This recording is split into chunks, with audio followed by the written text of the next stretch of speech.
કરવું એ હર નાગરિકની ભારતીય નાગરિકની ફરજ છે. આપણે ભારતીય નાગરિક છીએ, આપણે ગુજરાતના પણ નાગરિક છીએ.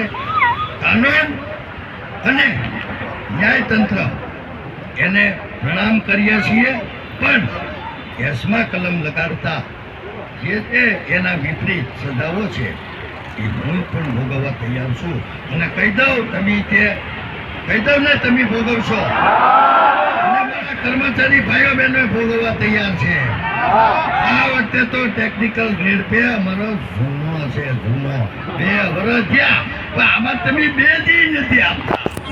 નોટિસોમાં બરતરફ ચાર્જશીટ વગેરે વગેરે એસમાં લોકો જે કાંઈ હશે એ આપ એટલી બધી ઉતાવળ, જો જીયા તરફમાં આટલી ઉતાવળ થઈ ગઈ તો અહીંયા અમારે ક્યાં આવવું હતું? અમારે કાંઈ શોખ નથી થતો. અમે સરકારશ્રીને સાથે કહીએ છીએ કે અમે ગાંધી સંધ્યા માર્ગે અમારા આ 2 જૂના પ્રશ્ન, એ તો સીએમ સાહેબ સુધીનો પ્રશ્ન છે.